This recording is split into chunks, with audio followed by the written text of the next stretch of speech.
Optibet futbola virslīga 31. kārtas pēdējā spēle. Tukums 2000 Telms pret Valmieru. Stūris. Valmierai iespēja. Pirmais sitiens vārtu mērķī. Silva pret diviem. Atspēlē Toņišovam. Toņišovs iet uz vidu. Laba kustība, laba virzība, laba arī piespēle. Diops neatrod arī sitienis. Optimistiski skrien uz vārtu priekšu, bet bumba viņam lido aiz muguras.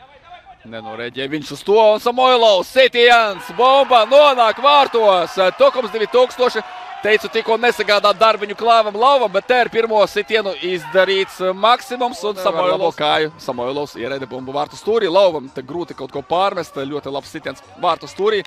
Drīzāk varbūt kāds var doties palīgā Kermanī, jo Trillera cienīgā mačā tukumnieki atradās vadībā rezultātu 2-0. Redzēsiet, ko Toņišovs dara, grūž mugurā, arī pa kāju trāpa ar kāju. Neapšaubāms pārkāpums. Daniels Grauds, viņam labi sanāca iepriekšējais brīvsitiens. Nu šeit izlem tālo piespēļu futbols. Latvijas klasiskais vertikālais futbols. Paliek uz zemes. Kermanī kārtēju reizi ir nemierā ar Griščenko lēmumu. Kermanī tiek parādīta dzeltenā kartīte. Par sarkano kartīti nopelnītāte. Bīstami pa saviem vārtiem sit Daniels Balodis. Sākoties spēlē, pat neņemot vērā to, ka jau rezultāts 1-0 Tukumalabā, šī ir tā spēle, kur Gaušu pārkāpums uzbrukumā, 43. minūte, un spēle īsti nevedas. Gaušu ļoti principiāli norāda, no kurienes jāizspēlē Mihu bija. Gaušu sitiena, kad Stūrstienu izspēlē diezgan veiksmīgi viesi, bet tieši virsū sita Gaušu. Dusalijovs, laba piruetīta sitiens, Rikošets un Lijovs uztaisa Zidānu. Skatāmies šo. Eleganti apspēlē Koškošu. Raidījums, Krieviņam starp kājām, laikam tomēr bumba izspurts. Ja paskatāmies uz tās spēles sastāvu.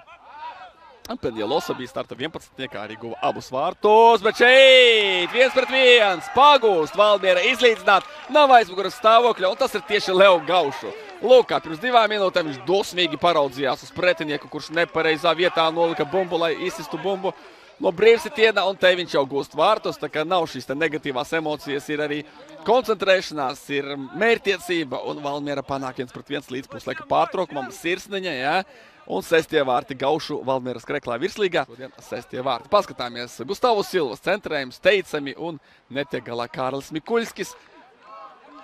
Arī atstāja viņu, var teikt, divus uzbrucējus par 2 aizsargiem. Grauca spēlēja ar Diopu, bet Mikuļskis ar Gaušu, un Gaušu ar galvu ieraida bumbu vārtos 1-1. Ļoti.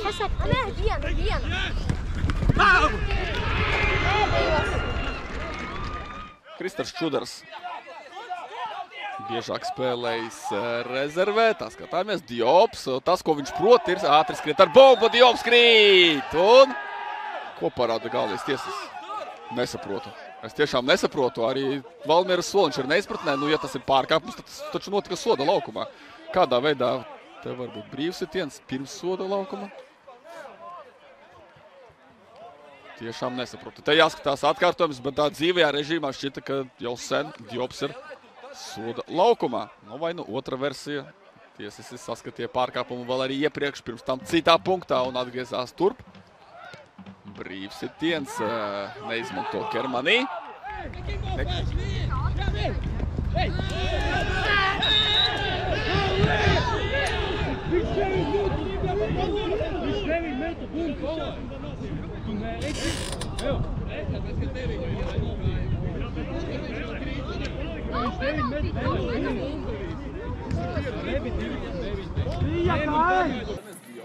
Tas, ko viņš prot, ar bombu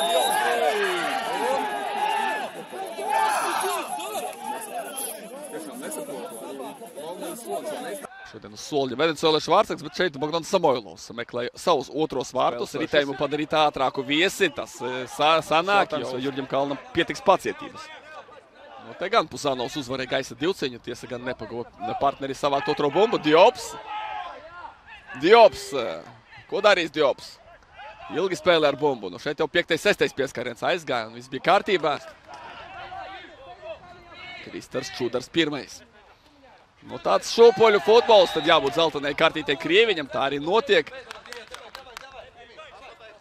Diops tīri apspēlēja Kārli Krieviņu. Zeltenā kartīte, jo Diops tur varēja vēl bīstamākās zonās aizskriet un šādas kartītes. Bet Orols ir virslīgā pārstāvējis 6 dažādas komandas. Sportālu šāvienu garām sit Raivis Ķiršs, bet norībina to statīja viņu aiz vārtiem. Ķiršs starp 2 spēlētājiem izlīda, jā, piemānīja gan Čudaru, gan Toņišovu. Un šis sitiens, gan tā pa īstam spēlēs tikai. Nu, šī ir otrā tāda īstā komanda. Sliede uzvar gaisā. Sitiens no neliela attāluma. Kristers Čudars. Nē, tas ir Gaušs. Skatāmies, Niks Sliede vai Balots uzvar gaisa divcīņā un Šķērītais sit. Jā, Sliede tas bija. Šķērītais sit Gaušu, ļoti skaisti. Vairāk kārtā tiek iegūta un zaudē. Tad Tukuma ātrais uzbrukums ar kreiso kāju meistarīgi Samoilovs Kransmanim. Kransmanis pret Birku. Arturs Kransmanis, sitiens gols! Arturs Kransmanis, skaisti vārti! Nu, paldies Kransmanim, jo no mana punkta tiešām izcili varēja redzēt, ka bumba griežas pareizajā vektorā vārtos. Birku. Bet jau pirms tam tur laukuma vidusdaļā tieši komentējot to epizodi. Kad bumba bija te vieniem, te otriem, it kā Toņišovs atņēma bumbu Siderovam, tad atkal zaudēja, tur vairākas reizes nesaprašanās laukuma vidusdaļā, izdarīja tur vajadzīgi momenti. Puslaika sākums, manuprāt, labs Jurģa Kalna komandai. Tā aizgāja Andrijs Cigaņiks, atceramies, ka arī Cigaņiks pārstāvēja Zorja komandu, tā kā domājums. Te izgāsies pret 1, pēkšņi 2-2. 2-2, Roans Ribeiru, 70. minūte. Izdodas pārsteigt Tukuma aizsardzību, nevis pret tādu spēcīgi izvietojušos aizsardzības bastionu. Rezultatīvu piespēli, un turklāt kā viņš to izdarīja, tagad ir skaidrs. Diops ar papēdīti. Jā, nu Diopam nav 1., 2. un 3. pieskāriena, bet ir 0. pieskāriens, kad pretinieki nepamana.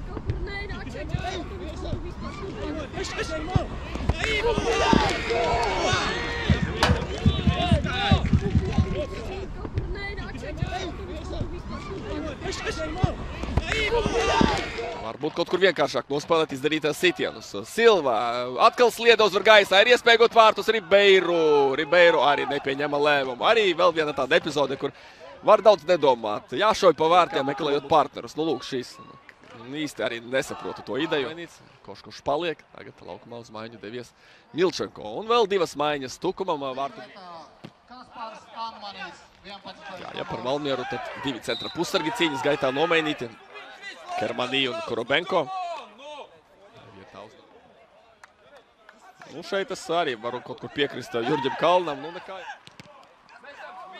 Diops skrien uz priekšu. Nu, tagad izšķirošais brīdis. Diopam ir pašam vai nu jāizdara viss, vai jāatrod piespēlē. Diops piespēlē pretiniekam atkal Brāķis. Noslēguma darbībās Milčenko sieniņā. Un atkal Diops neprecīzi. Nu, ļoti daudz kļūdu uzbrukumā Diopam. Arī rezultatīvu piespēli, to viņam neviens neatņems. Šeit jārāda dzeltenā kartīte, manuprāt. Nu, ja tiesas nerāda dzelteno kartīti, tad spēlētāji paši noskaidro attiecības. Ja iepriekš es biju Valmieras pusē, un tur es nefiksētu to mazo pārkāpumiņu, kurš tika saskatīts Milčenko. Ļoti asi nospēlē. Nu, tur vēl pēc tam vēl otrs pārkāpums paliek aiz kadriem. Nepareizus un nekvalitatīvus lēmumus.